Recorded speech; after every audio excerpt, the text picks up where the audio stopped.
All right, but y'all know what I do here. I go by the name of the Sam D. I say all the things that your favorites can't and won't say. On this stream, we will be breaking down not only the biggest storylines from the game, we'll be breaking down some schematic advantages from this game. We will be breaking down certain adjustments that were made from Game 4 into Game 5 that we saw last night. We will also be breaking down box scores. We will be looking at some post-game interactions, things of that nature. We will start, though, with the main thing of just the game was the game. It wasn't a game within the game like it was in Game 4, but it certainly was the game last night. The talent outright over the team performance. Like you saw what it was with the Thunder where SGA's doing his 30 piece. J-Dub goes for a 40 ball. And the Pacers still were within striking distance at a multitude, at multiple points in this game, to the point where they had it down within 2 with about 8 minutes to go in the fourth quarter. The problem is that at the end of the day, OKC has 2 guys they can throw it to and know that they can go get a bucket. And unfortunately for the Pacers, the one guy that we know can go get a bucket or at least set somebody up for a bucket was hobbled and was a shell of himself. There's a lot of bad narratives about what Tyrese Halliburton should have done, should have been able to do. There was some bad takes at halftime by your man Fraud A. There was just a lot of bad conversation. I didn't see a lot of good discourse around what was actually happening with Tyrese Halliburton. We'll try to discuss some of that. There was a lot of second guessing of Rick Carlisle. Rick Carlisle, who a lot of people were like low key saying, hey man, he's underrated. Yo, if he's able to pull this ring off, he's got to go up another couple of notches in the pantheon of coaches. Now all of a sudden people are killing Rick Carlisle for keeping Tyrese Halliburton, his best player, on the floor because of some TJ McConnell. And while I understand the notion of ride the hot hand, you got another TJ McConnell game. He had the game, what was that, Game 3, where he had 10, 5, and 5 off the bench, something that was unprecedented, never happened before. We thought we were getting that was going to be the only TJ McConnell game. We got a second TJ McConnell game, but people wanted more TJ McConnell. And people wanted more TJ McConnell at the expense of a hobbled, at a injured Tyrese Halliburton. Now people got the pitchforks out for Rick Carlisle, someone who was being thought of to be put in the pantheon of another rung of coaches in that Spoelstra category if he was able to get this Larry O.B. off. Now people are tearing him down. And thus in lies the problem with debate culture. It's all reactionary. No one stands 10 toes down. What I thought today is what I still think today. It's all just prisoner of the moment. The roller coaster that ebbs and flows. But anyway, OKC gets the dub 120-109. Big storyline from this game was Tyrese Halliburton. This was on the NBA's Elon app account. Tyrese Halliburton is out here getting all the jimmies up in pregame. And he makes 22 seconds straight of consecutive shots made. Would you believe me if I told you that these would be the only shots that went in that weren't free throws for Tyrese Halliburton the entire night? These shots right here, this is about 5, 6 threes in a row, corner threes, but still threes. All these threes in a row with a hand in his face are the only field goals that Tyrese Halliburton would make the rest of the night. And that should tell you that, okay, Indiana should have been blown out, right? 120-109, respectable score. But if I told you Tyrese Halliburton would not make a field goal, that these field goals on the NBA's Elon app account would be the only field goals he would make, you would consider, all right, well, the Pacers must have got their doors blown off. But that did not happen.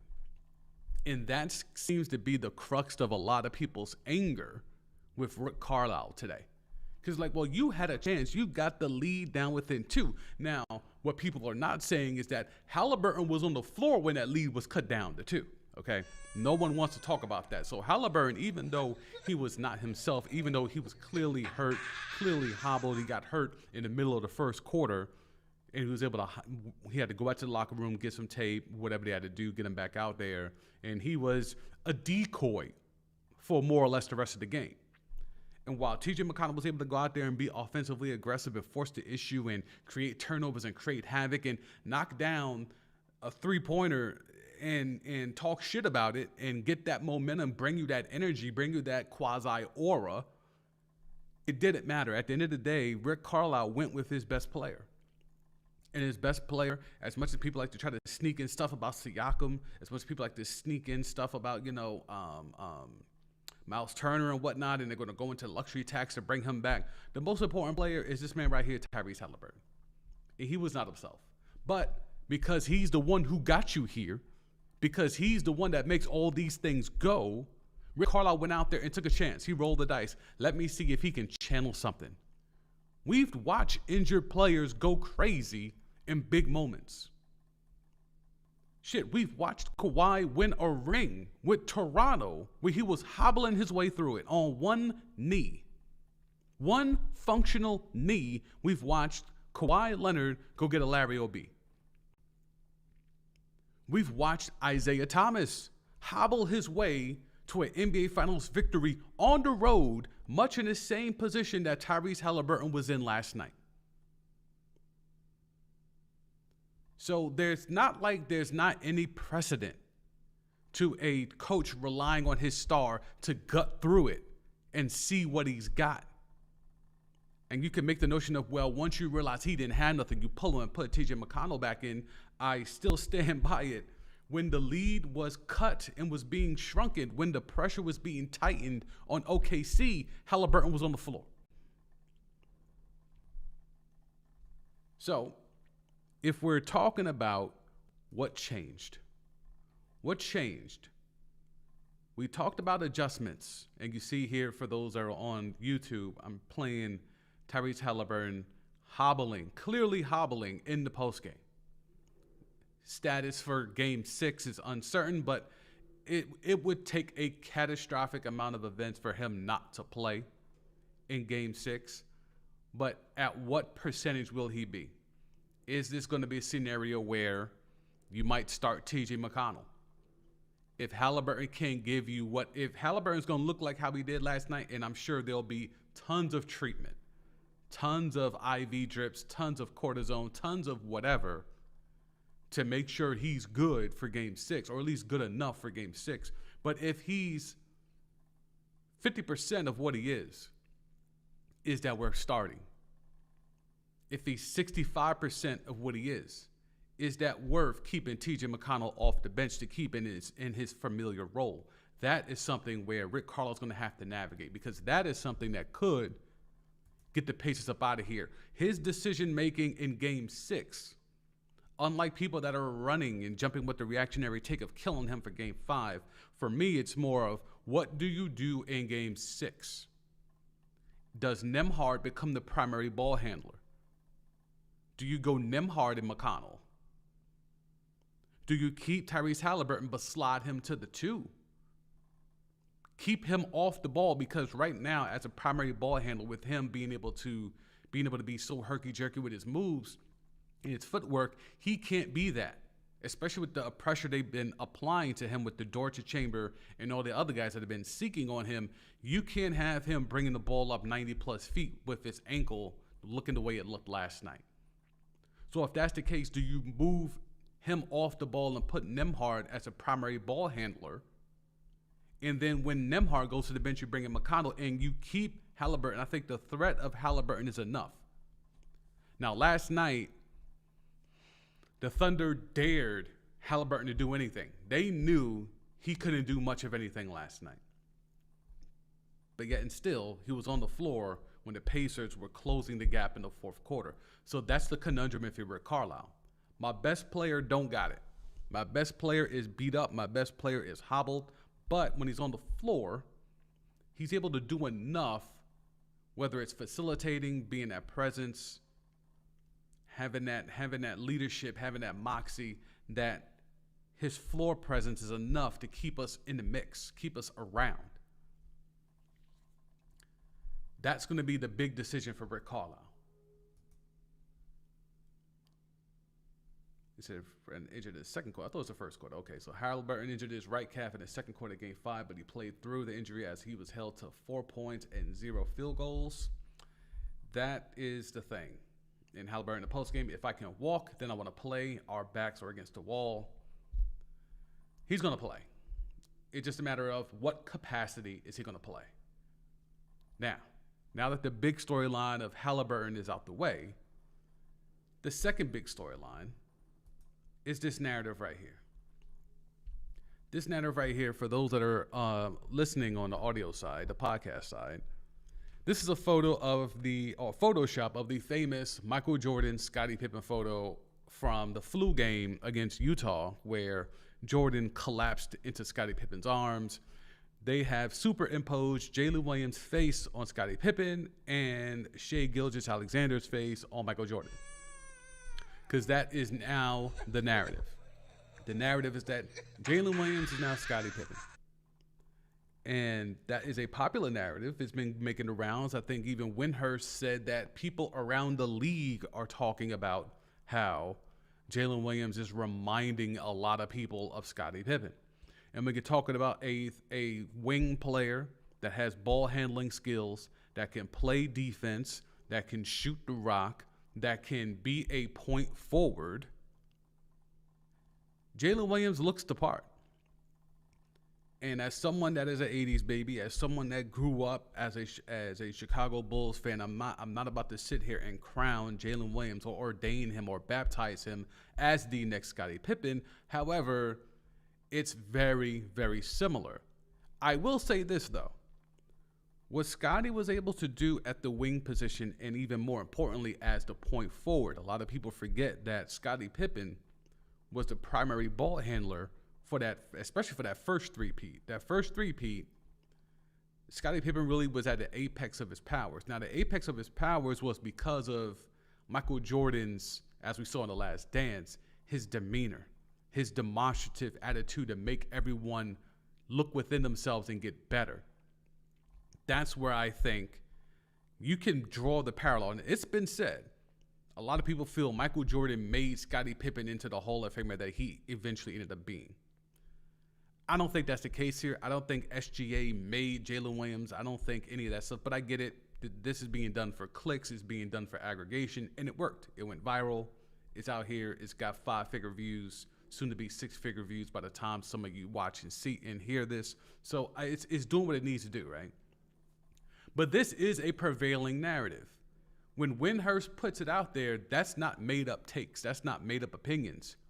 He's not getting that from some, third trainer on a staff of, the Timberwolves or from the Grizzlies. Like, somebody important enough for Windhurst to report it said that. So, is Jalen Williams Scottie Pippen? Or is he the evolution of Scottie Pippen? Because Scottie Pippen was not the greatest three-point shooter. Scottie Pippen wasn't even a great shooter, hard stop. But in terms of, can you guard the other team's best player? That's what Scottie did. He will go out there and give you a 20-something, 7 boards, 7 dimes, and then go guard and lock up Magic Johnson. I don't know if Jalen Williams is that, but he looks the part. He certainly fits in that mold of someone who could potentially be that. But Jalen Williams goes out there and in a dominant performance, 40-piece in Game 5. And it was the fewest minutes in a 40-point NBA Finals game ever. Ever. Jalen Williams in 35 minutes put up 40 points. That beats Giannis, the Nigerian freak, Antetokounmpo, and the late, great Kobe Bryant, who did it in 38 minutes. And for me, it's the attacking fashion of which he did it. It was the attacking fashion of which Jalen Williams was aggressively going to the cup and drawing fouls, drawing contact, and just dominating the tempo. We talked a lot about tempo in terms of both these teams like to get up and down. Both these teams like to get up and down. Both of these teams were top 10 in pace in the regular season. So these teams like to get out and go. However, in the half court, when things slows down, when every possession becomes vital, and we definitely saw that in Game 4, Didn't see it as much in Game 5 because the Thunder didn't need to. But in terms of being able to treat every possession and get the shot that you want every single possession down, that's what OKC's been able to do.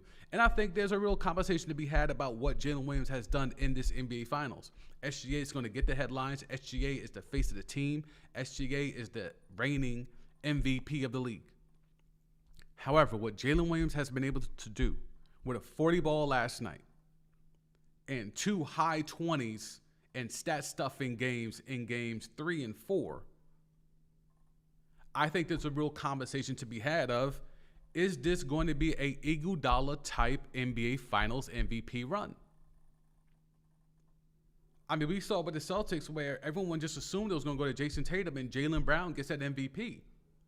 The streets knew Jaylen Brown should have been MVP, but we don't trust the media. We assume that they're just going to hand it to what is believed to be the team's best player in Jason Tatum. And we saw that turn on its head just last year. Could we see another scenario this year where we're looking at a guy in Jalen Williams who I feel in terms of his impact, not just scoring the ball, but defensively, getting some boards, getting some dimes, and the style of play. SGA, and again, this is where you have to know ball and watch ball and pay attention to what you're watching to really understand what I'm saying. But in terms of what SGA's been able to do, and again, another 30 ball last night. A lot of middies. The middies were not falling early. He was able to get some of the middies to fall late and get to the line a little bit late. So he was doing his thing, right? However, in terms of controlling the game, impacting the game, SGA really only impacted the fourth quarter last night. Jalen Williams impacted all 4 quarters. We could go to game 4, where I sat here and broke down all the pick and rolls that they ran, especially over that key stretch over the last 4 minutes of game 4, where the catalyst was Jalen Williams and SGA pick and roll. And while SGA was on the receiving end of getting those buckets and getting to the line and fouling out Naismith, Jalen Williams was orchestrating that every time down. So while you can tell me SGA is the MVP because he's getting his usual 30, and he got some dimes last night, got double digits in dimes, although we're ignoring the fact that he got 0 dimes in game 4, but it's cool. Jalen Williams has been more consistent. He's been playing more at what he is and who he is and his impact to the team over these first 5 games more than SGA. For me, right now, Jalen Williams is my NBA Finals MVP. If they close this out in 6 and SGA goes out there with another 30 ball, I know he's going to get it. However, if J-Dub goes out there and does what he has been doing, another 20 plus, 5, 6 boards, 5, 6, 7 assists, and still playing lockdown D, in my opinion, J-Dub is the Finals MVP. This is just like how it was with Iguodala with Steph back in the day. This is just like how it was, I felt, even that one where the Warriors got that last one against Boston. I felt A. Wiggins should have been the Finals MVP over Steph, but I understand Lifetime Achievement Award. Steph needed to get one for his legacy, so they gave it to him. And just like last year where we assumed the media was going to do this, the stereotypical thing and give it to Jason Tatum because he's the perceived best player on the team, even though Jaylen Brown was the most impactful throughout that series, I think we could be in that same scenario depending on how this shakes out. Jalen Williams, 40 points, 6 boards, 4 assists. Y'all know what it is. Let's go ahead and get into the box score. All right. So, matter of fact, let's get right to the shot chart. So y'all can see more of what I'm trying to say, right? Shot chart. Let's go Jalen Williams, right? Jalen Williams. Do you see the balance? I know for those of you on the audio side, you're not seeing it, but I will talk you through it. There are so many field goals, attempts in the paint for Jalen Williams. The aggressiveness. This is taxing. He was doing post-game interviews. I think that was NBA TV. And he just told me, yo, man, I'm tired. Because going to the hole this much, going to the rack, being this aggressive, this is taxing. No matter how young you are, going to the rim, being this aggressive, absorbing physical contact, going to the line, hitting free throws, and then bringing the ball up, then playing lockdown defense, this is extremely taxing to be able to do. And if we go to the fourth quarter, all these shots are at the rim. He took 2 long-distance shots, 2 threes, essentially, or a long 2 and a 3. And then everything else, all his other shots, all the other 5 shots. So he took 7 shots in the fourth quarter, 5 of which were in the paint. And that's all I'm trying to get across. SGA is going to get his. SGA, we could go to SGA. SGA, the midi work. Midi work was crazy. He only took 3 threes. One of them was a heave, but so we'll discount that one. So he took 2 legitimate threes. Everything else was midi work. He got to the rim a little bit. He was able to finish and get to the cup. But the majority in the fourth quarter, let's go to the fourth quarter for SGA. Fourth quarter, he was finishing at the rim, and he's getting his middies off.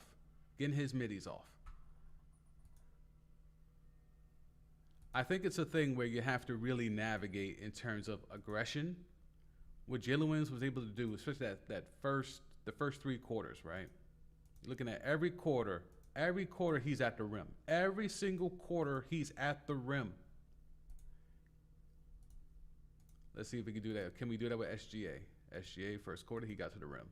Second quarter, he did not get to the rim. Third quarter, he did not get to the rim. So, second and third quarter, SGA was not really getting to the rim. In the third quarter, he didn't get there at all. Second quarter, he only got there once. Third quarter, he got to the rim 0 times. That's what I'm talking about. That's the inside basketball stuff that I pay attention to. Because that's the stuff that I'm not saying SGA was resting by not going to the rim, but it takes a certain level of stamina to be able to go to the rim aggressively every single quarter. It takes a lot out of players.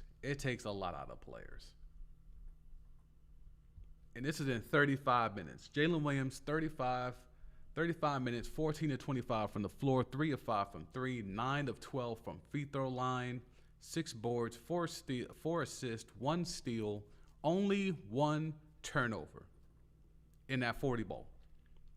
SGA does what he does, 9 of 21, 0 for 3 from 3, did not make a 3 last night, but he got to the line hellas. 14 free throw attempts last night for SGA, 10 assists as opposed to 0 in game 4, couple boards, 4 blocks. Can we talk about the blocks? It's a block party last night. 12 blocks as a team for the OKC Thunder. The defense was suffocating. I asked during that Timberwolves series, where's this defense I keep hearing about? Because Ant-Man was still doing his numbers. Randall was still doing his numbers. Where's this vaunted OKC defense? I asked for it, and I saw remnants of it after that. But last night, you saw that its apex. 12 steals, 12 blocks? 12 blocks, 15 steals. 12 blocks. Chet had 3, SGA had 4. 15 steals. Kason Wallace had 4, Caruso had 4. Like that type of defense, that type of effort, the effort that it takes to do all of that, I think goes understated. Chet was aggressive on the glass tonight, although I think the Pacers out-rebounded him. Is that the case? Yes, Pacers out-rebounded OKC last night. But in terms of Chet's physical impact, we've talked a lot about his frame and the way he looks and what he should be doing in the offseason. But still 7-1 is 7-1. 11 boards. He had 15 in game 4, 11 boards tonight or last night. That is impressive. 3 blocks. Aggressive early. He took a lot of shots. The shot just was not falling for him. I like the fact that he kept shooting. Even though some of those shots, to me, were out of the flow of the offense, He was just getting his shit off. I don't mind that. You're supposed to be the third guy. I don't mind the guy who's supposed to be the third guy taking shots like he's the third guy. Because when you look at this shot distribution, Jalen Williams took the most shots with 25. He ended up with a 40 ball. SGA took 21 shots, ended up with 31.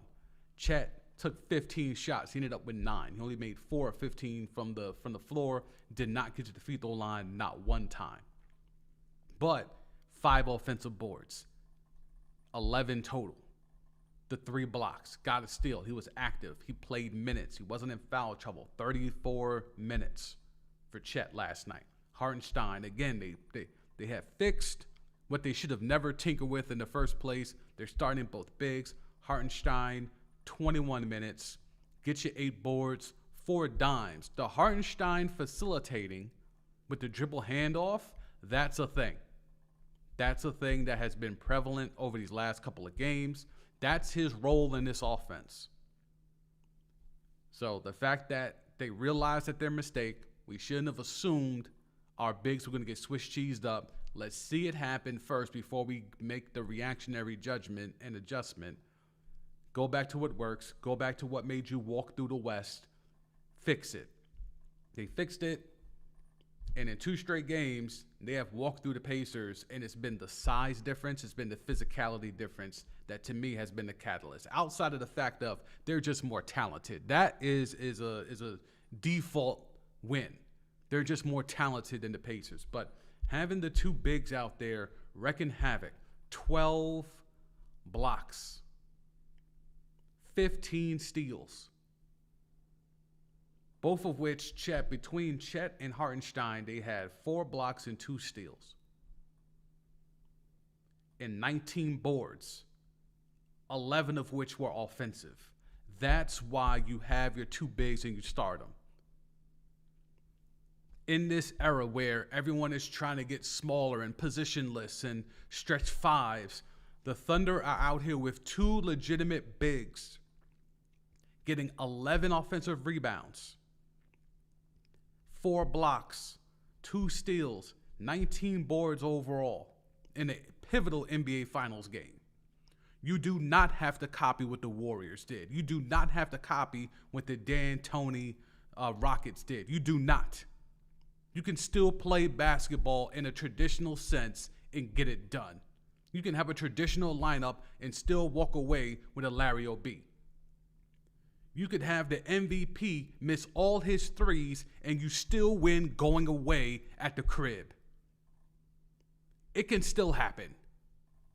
You don't have to copy and paste what the Warriors have done, what the Celtics are doing, attempting more 3s than they have 2s. You don't have to follow that nonsense. Play ball the way you want to play ball. All right, so we talk about adjustments, right? We talked about how the high screen and roll between J-Dub and SGA really gave the Pacers problems late in Game 4. And I asked, what's Rick Carlisle going to do? What's going to be the adjustment? Because it's not like they're not going to switch.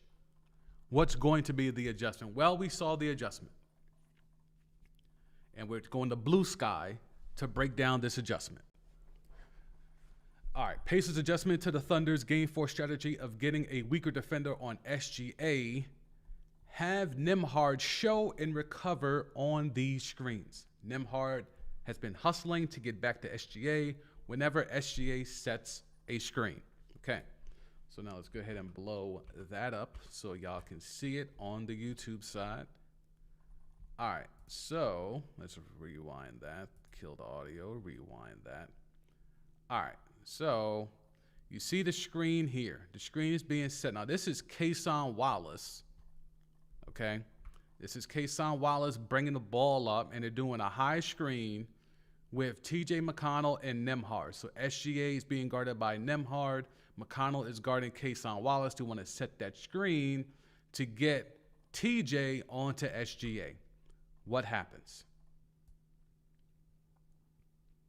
Nembhard shows like he's going to switch, presses, you could say he blitzes. So now you do briefly have the moment where McConnell is stuck on SGA. Now, though, those two communicate and they know what the strategy is. Now, Wallace, hopefully he'll get better with this. And let me see, I am blocking this for some of you on YouTube. Let me just zoom out just a little bit. All right. So Wallace here, he should be going right now.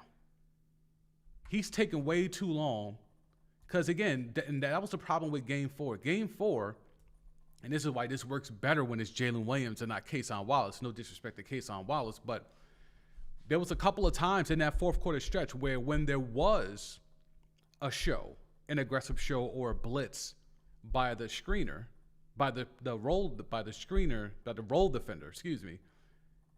Jalen Williams would be aggressive and go to the hole. Like, okay, you're going to pick your poison.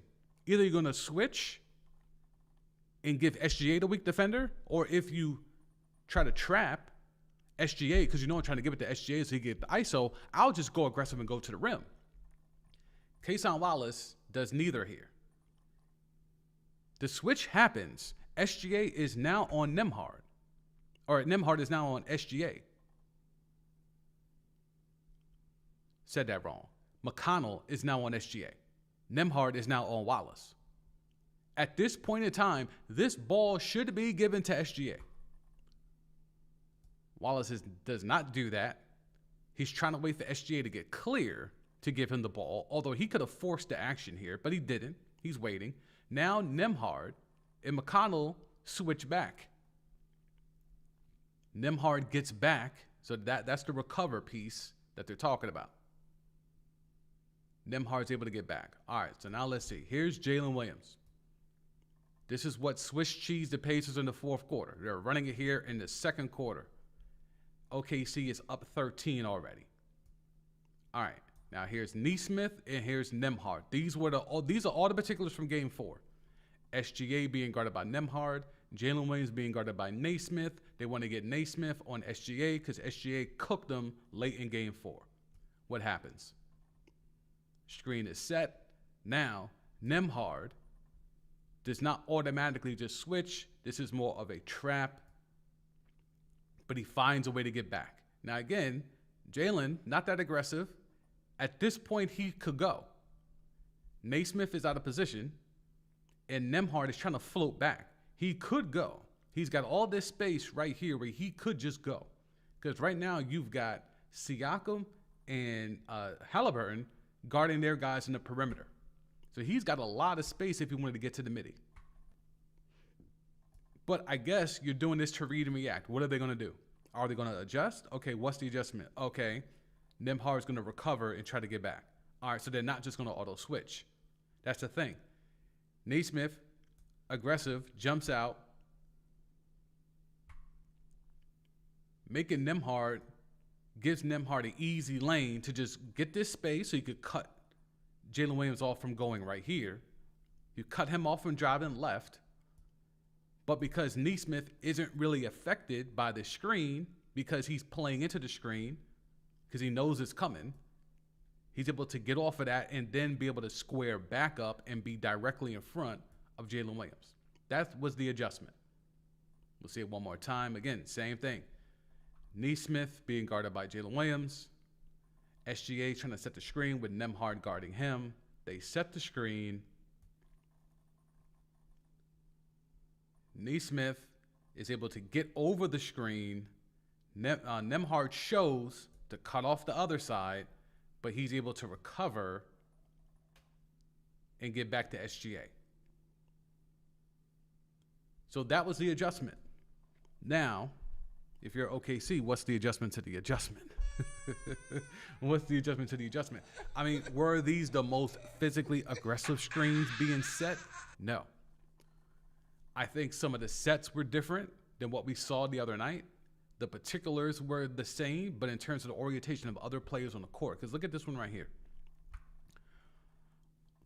Dort and Chet are way too high to create the space that's necessary for Jalen to react. If this is going to be the adjustment where we're just going to have Nembhard show. So Nesmith, don't get fully wrapped up in the screen. Just hedge essentially play one side, so that allows Nembhard to get over and play the other side, excuse me, which would then allow Nembhard to be able to get back because he's got the space, because he's not caught up in the screen and trying to switch. That allows him the space to recover to get back to SGA. Now, the spacing here is not good enough, because if you do this, let's just roll a little bit. All right. Now SGA's got this ball, right? Nembhard's going to recover. He's going to get there in time.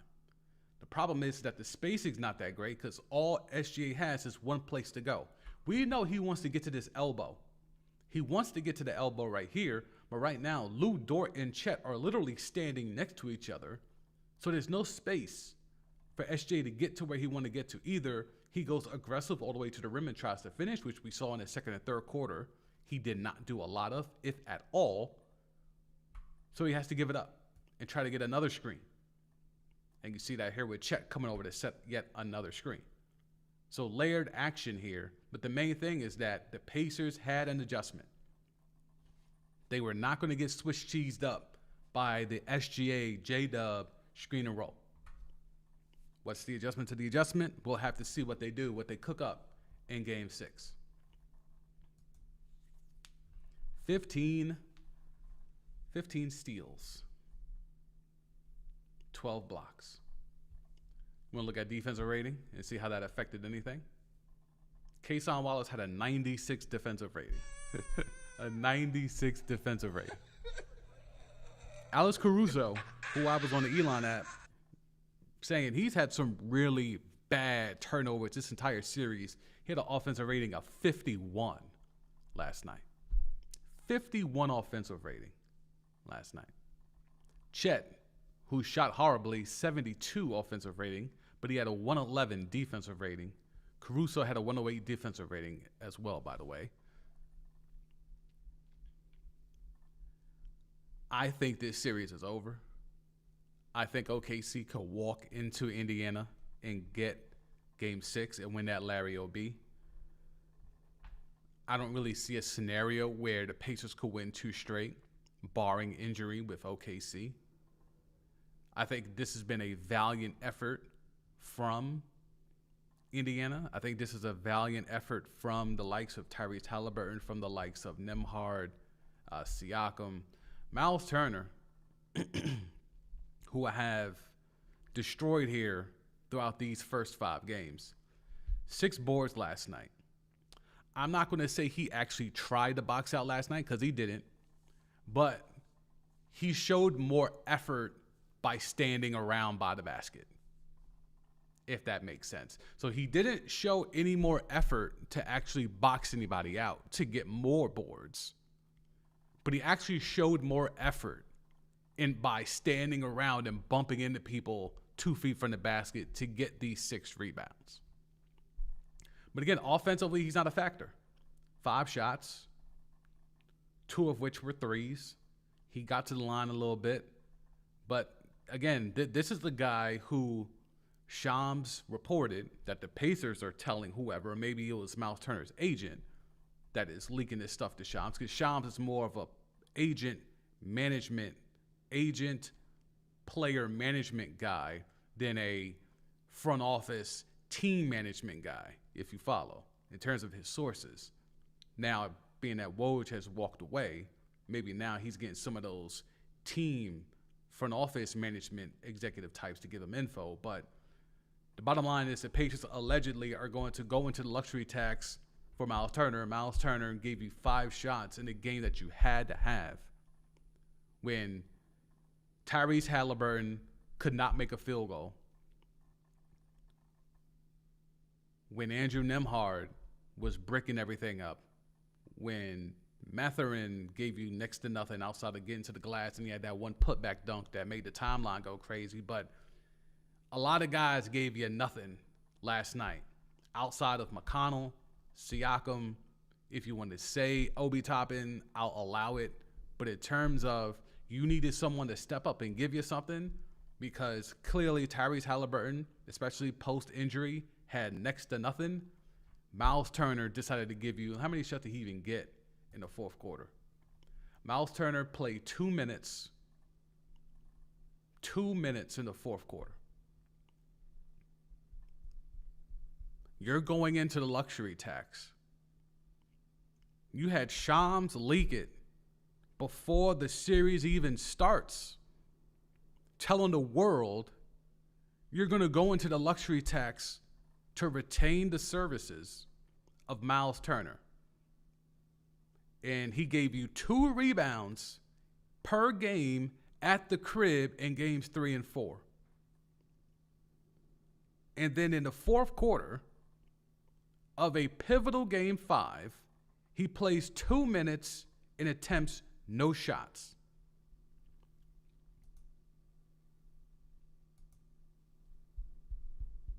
The second half of last night, Miles Turner only played 10 minutes. Meanwhile, Chet and Hartenstein are doing work. Miles Turner is playing 10 minutes. All right, yo. All right, series summary. We'll do this and then we'll wrap it up. Here for a good time, not a long time. So this is what I was speaking about in terms of Jalen Williams' case for Finals MVP. SGA is giving you 32 points, 5 boards, 5 assists, and even 2 steals, right? And 2 blocks. So maybe the stat stuff in the back end stat stuff of SGA might cement his case, right? But if I told you Jalen Williams is giving you 26, 6, and 4 with a steal, he's shooting better from 3. Let me see. He's had less turnovers.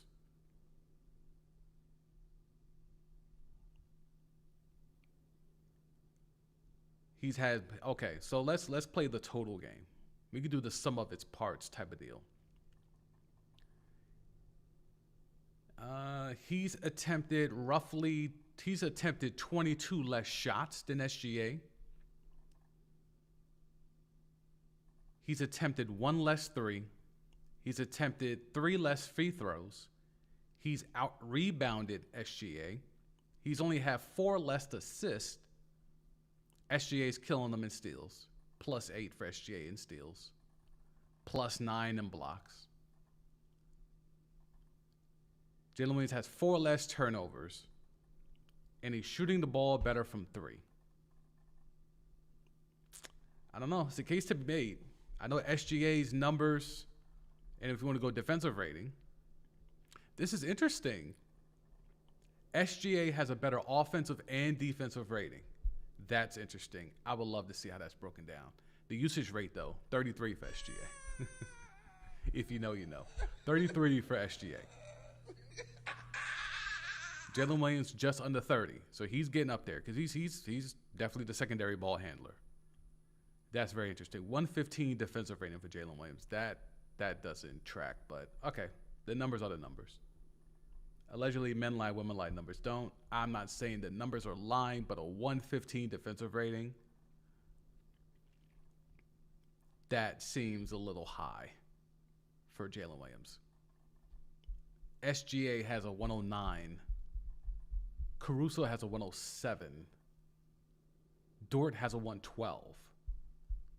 So the Dort to Chamber, so SGA has a better defensive rating than the Dort to Chamber, Chet, and Jalen Williams, and Hartenstein, and has the same defensive rating as Cason Wallace. So now, is that steal related? Is the steals and the blocks bloating or fudging SGA's defensive rating? All right, well, we'll have to keep track of that.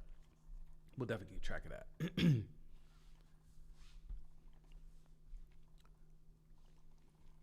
But through these first 5 games, this is something very telling. Both teams had the same pace.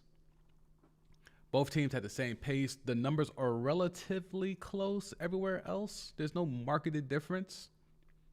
OKC has a 115, 116, we round up. 116 offensive rating compared to 111 as a team with the Pacers.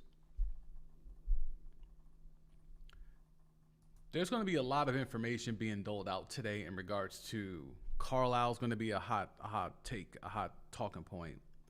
Halliburton's injury status is going to be a talking point. Jalen Williams in the 40 ball is going to be a big talking point. But ultimately, as we wrap it up, this comes down to OKC is more talented than the Indiana Pacers. The Indiana Pacers needed a full team effort from everybody to be able to get 2 wins in this series. Tyrese Halliburton is hurt. Tyrese Halliburton could potentially be visibly, physically affected in Game 6. If that's the case, OKC's hoisting the Larry O.B. in Indiana. And even if that's not the case, and Indiana finds a way to squeeze out one more victory and we take it back to OKC, OKC is winning Game 7. I don't see a scenario where the Pacers win the last 2 games of the series, again, barring injury. So with that, we will wrap it up. I will holla at y'all at the end of Game 6, whether it's right after or the morning after. We may be crowning a champion. We may be talking NBA Finals MVP stuff. We may be talking about what's next in the offseason, or we may be previewing Game 7. Whichever scenario, I'll be right here. So for the Sam D, this has been the NBA Finals kickback, the NBA Finals recapping Game 5 between the Oklahoma City Thunder and the Indiana Pacers. I go by the name of the Sam D. I say all the things that your favorites can't and won't say. I'm a 15-plus year sports media veteran. I talk about all things sports, sports media, and sports business. So if you like that type of content, go ahead and tap in, hit the like button, subscribe to the channel, turn the bell on for notifications, all the usual YouTube stuff. If you're on the podcast side, go ahead and subscribe, rate it 5 stars, nothing less. Go ahead and tell a friend. You know what it is. I go by the name of the Sam D. I catch you after Game 6. Peace.